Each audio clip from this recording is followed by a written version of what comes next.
And I now give the floor to the permanent observer of the Observer State of Palestine.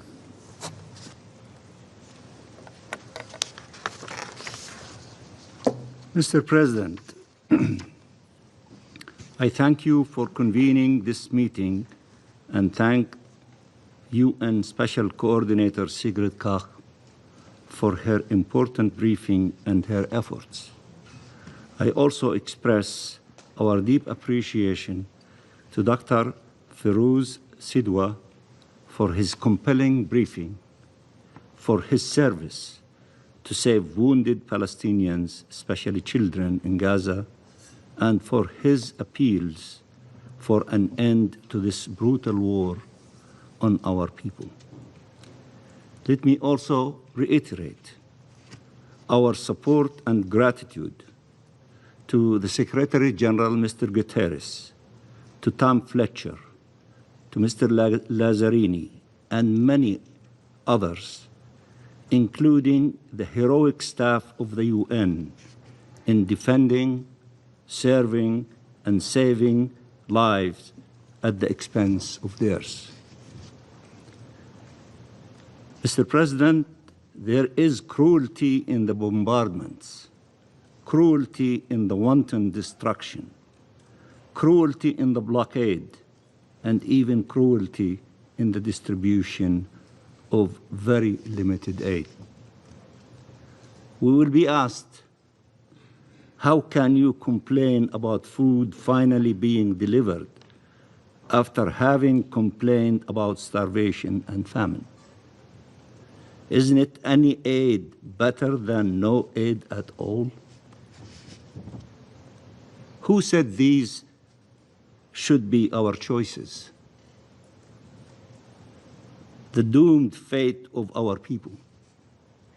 A full blockade against an entire civilian population, including 1 million children, depriving them of food, water, medicine, shelter, or a system of aid that is degrading, discriminatory, limited to food and limited in quantity, and which aims at the forcible displacement of the population and at facilitating the unlawful seizing of land. Do you know how we know this is the objective?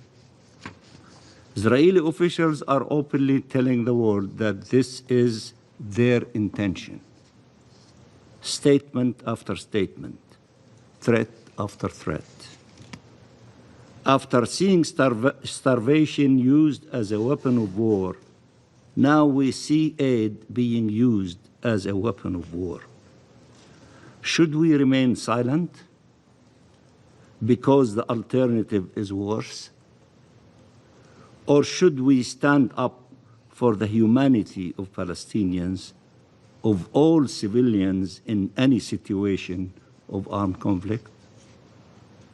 The images of hungry, desperate people storming out of the cages they were forced into in order to get aid is gut-wrenching and heartbreaking.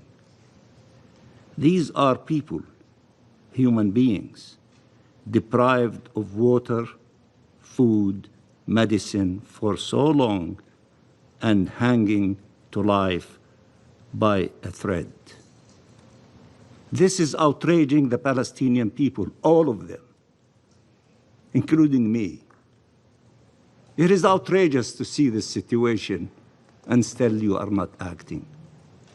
How much more do you want? Israel wants to appear as allowing aid in, while continuing to make sure life cannot actually be sustained in Gaza. If Israel wanted aid in, it would open the crossings and allow humanitarian aid to enter immediately and fully, in coordination with the UN, including UNRWA, which proved during the ceasefire its ability to deliver aid to all those in need throughout the Gaza Strip. The UN plan, with its proven capacity on the ground, remains the only viable plan to deliver aid in line with the humanitarian obligations and principles, and it has all necessary safeguards if that is the true concern. But the true concern is how to get rid of the Palestinians by killing them, starving them, and destroying Gaza so they have no choice but to leave if they want to live. In his speech yesterday, Netanyahu said two truths. The first is a Freudian slip, and I quote, "When you try to target civilians, you invariably hit civilians." End of quotation. And indeed, Israel has been hitting civilians. The second truth is, and I quote, "You always demonize before you annihilate."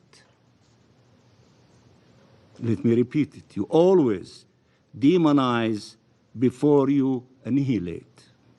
End of quotation. He was saying that as a historical lesson for all.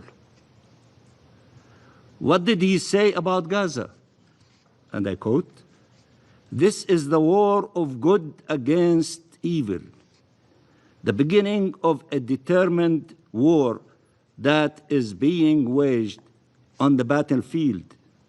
It is being waged against the human animals," that's us, "against the monsters," that's us, "that attacked us with hideous brutality 20 months ago, and we will defeat them and annihilate them.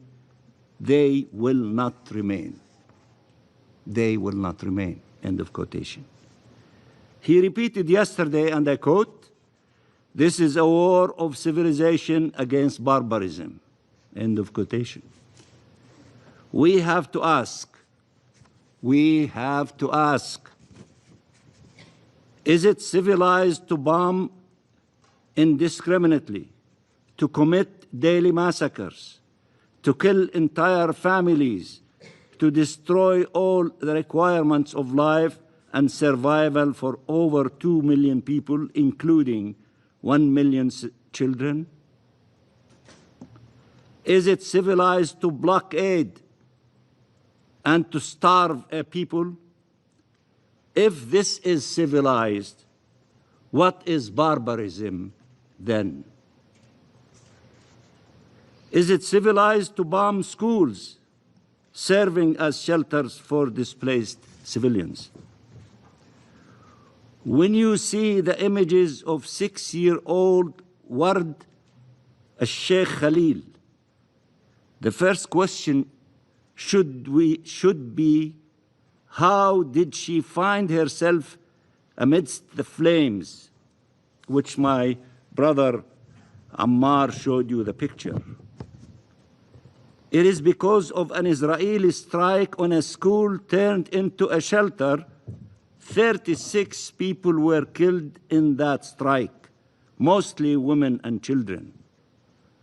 Ward survived, but her mother and 5 of her siblings did not make it out of the burning buildings. And again, my brother Ammar showed you the pictures. She will forever have to live with that trauma. And as the distinguished brother Ferouz told us, 50% of those who are under 5 years old are not looking for life. They are looking for death because they cannot bear the pain of losing so many of dear ones, of their families and siblings. If we stop this genocide before she is killed too, Ward. Dr. Najjar, who was honoring her noble mission as a doctor trying to save lives, saw her children as they arrived to the hospital, their bodies burned and already dead. She lost 9 of her 10 children. A horror and trauma the mind cannot comprehend.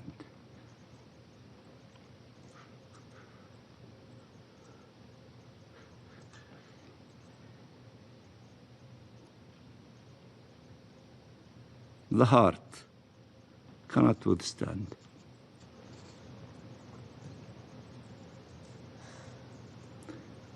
Since Israel broke the ceasefire in March, over 1,300 Palestinian children have been killed, and around 4,000 have been injured. These are children. Children. And still, a war against barbarism. Children.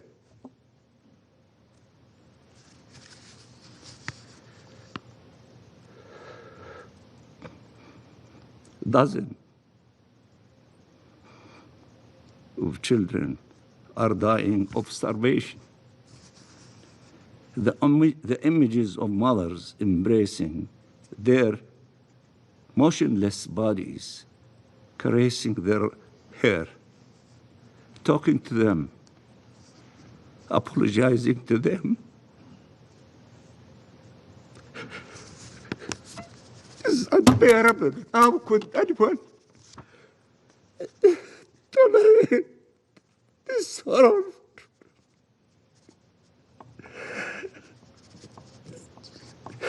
Excuse me, Mr. President. I have grandchildren. I know what they mean to their families. And to see this situation of the Palestinians without us having hearts to do something is beyond the ability of any normal human being to tolerate. Flames and hunger are devouring Palestinian children. This is why we are so outraged as Palestinians everywhere, the 14 millions of us in the occupied territories, in the diaspora, in the refugee camps, in far places, all the way to California and in between. We love our children. We love our people. We don't want to see them going through this tragedy and this savage attacks by those who claim the virtues of fighting against barbarism. But Netanyahu makes claims of starvation in Gaza, despite the overwhelming evidence. And what proof does he rely on? That Israel takes thousands of prisoners and photographers photograph them half naked, and that you can see they are not starving. He is speaking of the prisoners parked in trucks by the hundreds, or in the open last winter and the one before, including children. More inhumane and cruel treatment, more dehumanization, more disregard for basic human decency. Netanyahu claims that Israel is supplying the population with essential requirements, food, water, medicine. That's why he, and I quote him, that's why you didn't have mass starvation at all, he says.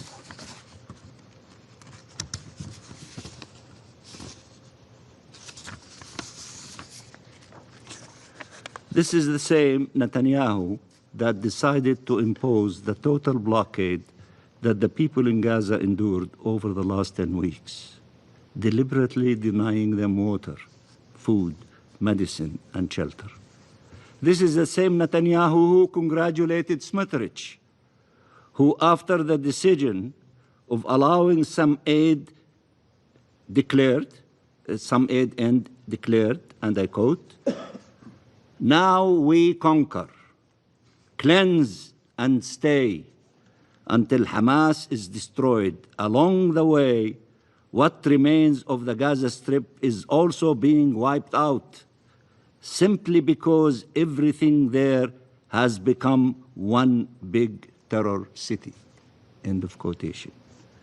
The same Smotrich who spoke of the expansion of Israel's border on all fronts, inciting the crowd of Israeli extremists storming the streets of the old city of Jerusalem and Al-Haram al-Sharif on the so-called Jerusalem Day.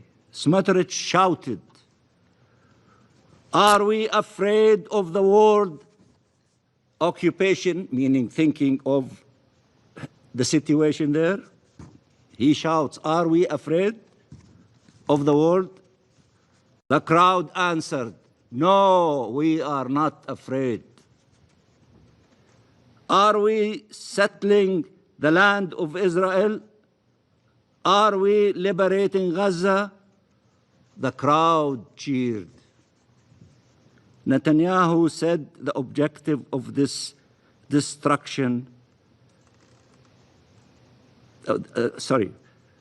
Netanyahu said that the objective of this distribution mechanism was to have a sterile zone in the south of Gaza where the entire population can move. And he has repeatedly said that Israel wants to depopulate Gaza, calling it voluntary migration, the code name for ethnic cleansing, and to take control of Gaza. So what should we all do? Pretend we cannot see? We cannot hear? Netanyahu is asking us not to believe his own statements, not to believe that the actions he took actually took place. He is asking you to redefine all of international law to fit Israeli crimes, to enable these atrocities. He is asking you to accept, to bargain with people's lives and with our existence as a nation, and with peace and security for all in our region. He wants to define the terms at the expense of everybody else. His political survival relies on it. We all know this. We have known it for a long time. Nearly 200,000 casualties between killed, injured, and have been the consequence of this. So what should be condemned? Genocidal statements and actions, or statements and actions to prevent the genocide? What should we condemn? There should be no character assassination of those who stand against these brutal policies, while those behind them are never held to account. We should see the truth. We should see clearly. For our part, our position is clear and unequivocal.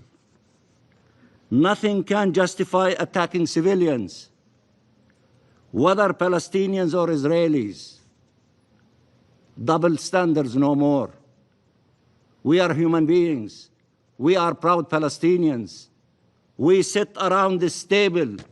We should be treated exactly like everybody else. Not to see what you want to see in the mirror and to ignore the obvious, the huge elephant in the room, the Palestinian people. Be fair. Use one stick of measurement. We are like the rest of you, all of you. Don't have a system of measurements for one group and pretend the others do not exist. We do exist.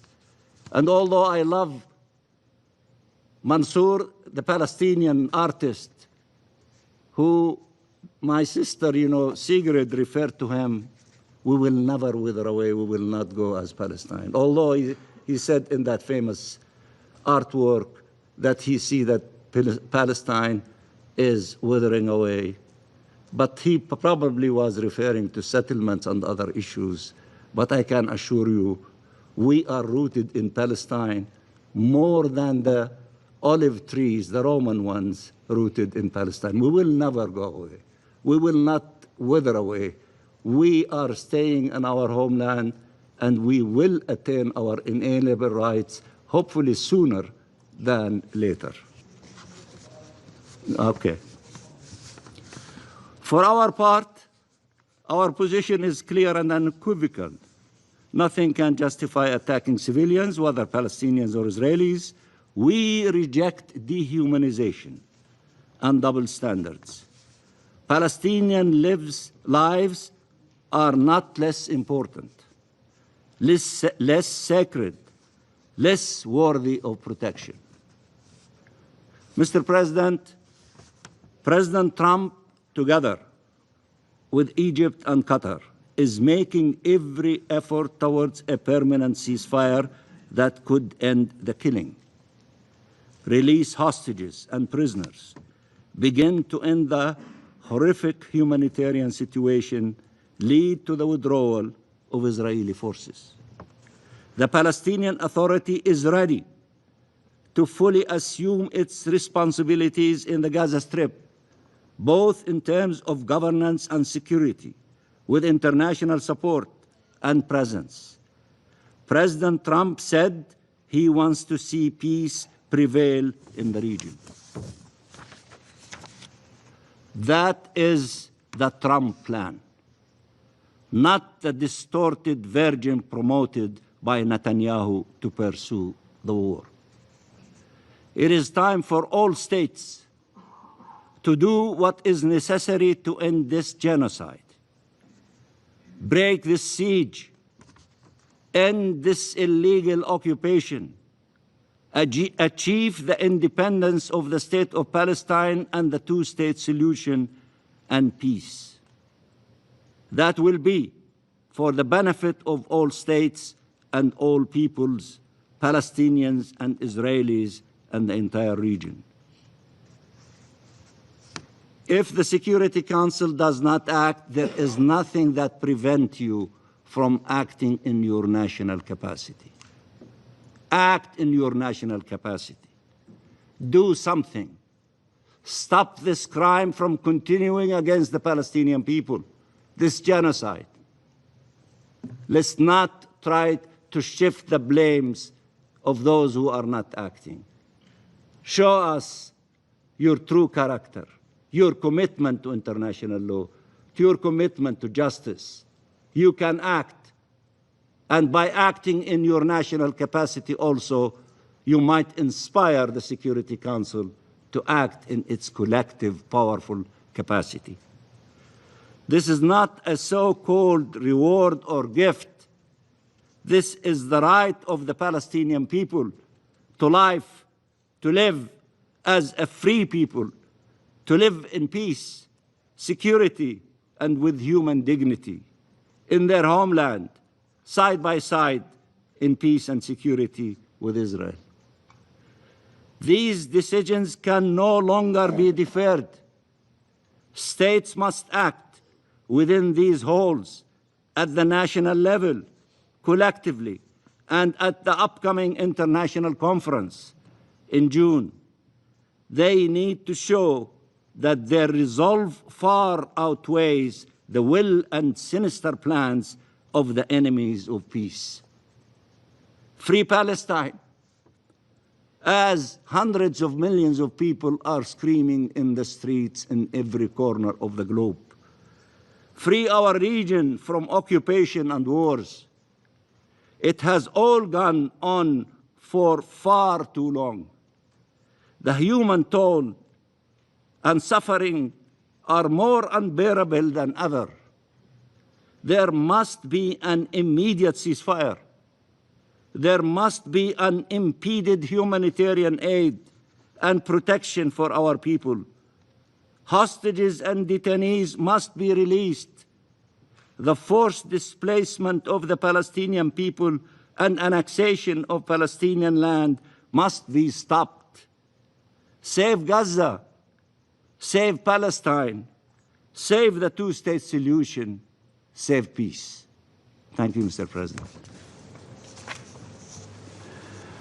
I thank the permanent observer of the Observer State of Palestine for his statement. What? Ah, no? Yes. Okay. I see that the representative of the United States has asked the floor to make a further statement. I give him the floor, please. Thank you, Mr. President. And I just would like to very briefly respond to some of the comments that we just heard, and to say that Israel does have the right to defend itself and has taken numerous measures to limit harm to civilians and address humanitarian needs. And while the loss of civilian life in Gaza is tragic, the responsibility for this rests with Hamas, which could stop the fighting today by freeing the hostages, and agreeing to the ceasefire terms already accepted by Israel. Thank you, sir. I thank the representative of the United States for his statement. And now I give the floor to the permanent representative of Israel. Thank you, Mr. President. Mr. Mansour, you mentioned our Prime Minister many times in your speech, your long speech. I want to remind you the words of our former Prime Minister, Golda Meir, who served 50 years ago in this position, and she said that peace will come when you will love your children more than you hate us. Mr. President, a bright young couple in their 20s were in the prime of their lives dedicated to diplomacy.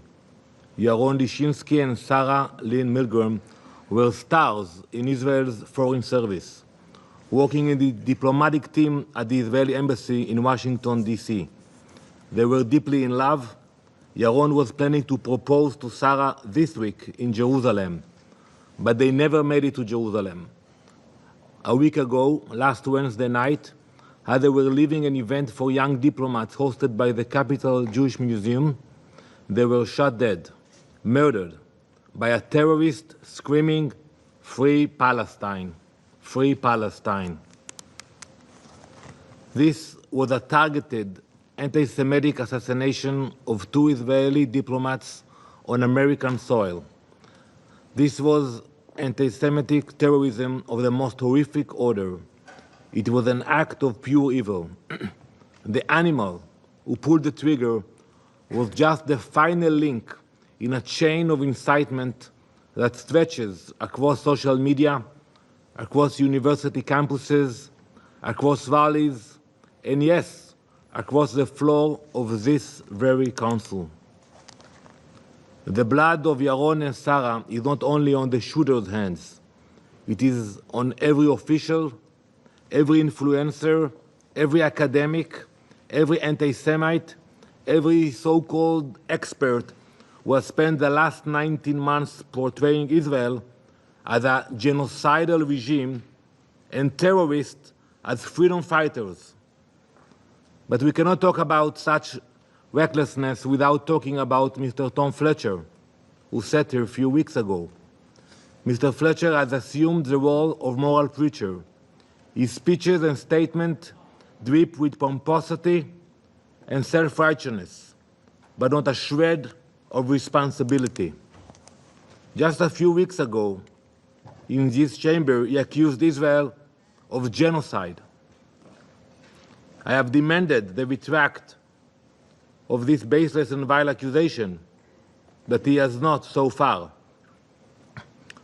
As if that was not outrageous enough, he declared just 2 days before Yaron and Sarah's murder that, quote, and I quote him directly, "There are 14,000 babies in Gaza that will die in the next 48 hours. And you should have seen the way he spoke, like he has some information that we don't have. That claim was a lie. It had no basis in fact, and yet it was broadcast across social media, fueling the already terrible anti-Semitism. Of course, as we all know, 14,000 babies did not die in those 48 hours, but 2 innocent Jews did. Mr. Fletcher was forced to retract that lie after the BBC corrected him. But retractions don't put the bullets back in the gun. They don't bring back Yaron and Sarah. They don't erase the damage done by those who slander the Jewish state without a second thought, without thinking before speaking. Mr. Fletcher, when you engage in blood libels, do not act surprised when blood is spilled in the streets. This is what happens when anti-Semitic propaganda is filtered through the language of human rights. That is what happens when terms like genocide are thrown around like political weapons, stripped of meaning and used to demonize Jews. This council has become a megaphone for that hate, a place where the worst actors in the international system use the banner of justice to justify violence, a place where the representative of Libya can sit at this very table and desecrate the memory of the Holocaust by calling Gaza, and I quote, 21st century Holocaust. That isn't just distortion, it is Holocaust denial. And yet, there was no condemnation for most of you sitting here. You faced no consequences. At the United Nations, statements like that are tolerated and sometimes even applauded. But don't mistake the applause for morality. Words have consequences. And the murder of 2 young Israeli diplomats is not detached from what happens in this room. It is the logical end of your narrative. The people who chant from the river to the sea are not separate from the people who sit here in suits and ties and accuse Israel of genocide. They are part of the same machine. One provides the lies, the other pulls the trigger. Unfortunately, Mr. Fletcher is not the exception. He is the rule. He is representative of a class of UN officials and so-called neutral experts who have built careers out of moral posturing while taking no responsibility for the consequences of their words. They are very good at that. They speak in sound bites, they issue dramatic proclamations, and then when those proclamations incite hate and violence, they vanish. They deny any role in the bloodshed. Well, we will not let them evade responsibility. We will expose them. Even a day ago, I think Mr. Fletcher came with another provocation. He said 10,000 trucks are waiting to enter Gaza. I don't know if you saw that, only recently. You know what will happen if you line up 10,000 trucks from the border of Gaza? The line will go all the way to Lebanon. So how can you throw numbers like that? You can say there are issues, you can say about public, but saying 14,000 babies, 10,000 trucks, genocide, so easy. Mr. President, while the UN spreads panic and makes declarations detached from reality, the State of Israel is steadily facilitating the entry of aid into Gaza via 2 methods. First, under the old framework via trucks, and second, under the new distribution mechanism developed in coordination with the US and key international partners. As of now, both mechanisms are working simultaneously and will continue to do so for the immediate future. We are not only allowing aid in, but we are ensuring it reaches the people who need it most. Just this Monday, for example, 170 trucks carrying humanitarian aid entered Gaza through Kerem Shalom crossing. These trucks delivered food, medical supplies, and vaccines. Every single delivery was carefully coordinated to prevent looting by Hamas. Since May 19, almost 9,000 tons of aid have entered Gaza, again carrying food, medical supplies, flour for bakeries, and baby formula. In recent weeks, 4 new aid distribution centers have been established inside Gaza. These centers are operated by international humanitarian organizations and secured by a U.S. civilian security company. They were created to serve one purpose: to ensure aid gets to civilians, not terrorists. 2 of these centers, located in Tel El Sultan in Rafah and the Morag Corridor, began operations yesterday. They are already distributing food packages to thousands of families in need. This is happening despite Hamas's attempts to block civilians reaching the aid by establishing checkpoints and roadblocks. Because Hamas knows if it loses control over the aid, it loses control over the people of Gaza. You know, let's ask ourselves what happened after. Have we heard any condemnation from the UN? Not one word, no statement. But that silence is not the end of the story. It gets worse. The United Nations has once again picked the wrong side. Today, I reveal shocking information. Not only has the UN refused to condemn Hamas for its efforts to sabotage the new aid centers. We have seen the pictures of Hamas blocking people. But the UN is now actively joining Hamas in trying to block that aid. The UN is using threats, intimidation, and retaliation against NGOs that choose to participate in the new humanitarian mechanism. A number of major international NGOs made a decision to take part in the new aid initiative. They decided to ignore the UN's calls for a boycott. They are allowed to do it. They said, we want to give it a try. We want to help this new mechanism. They chose to act because they truly care about what happened. The UN's response was brutal. It was mafia-like. Without any discussion, without due process, the UN removed those NGOs from the shared aid database. That database, I want to remind you, is a central system for tracking aid deliveries into Gaza. It was created and approved under a UN General Assembly resolution. But those NGOs, they were frozen out. This is the gravest violation of the UN's own principles. It is the extortion of well-meaning NGOs that refuse to kiss the ring. It is a shakedown by UN mobsters. How can they do that? If you don't want to participate, I think it's a mistake. I think there is room for humanitarian aid from all directions at this stage, but to actually threaten NGOs not to collaborate with this new mechanism, I urge the UN, do not let your egos get in the way. Cooperate with the new mechanism. It has begun and it is operational.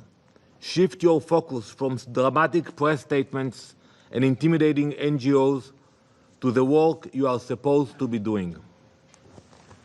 Mr. President, negotiations for the release of our hostages are ongoing as we speak.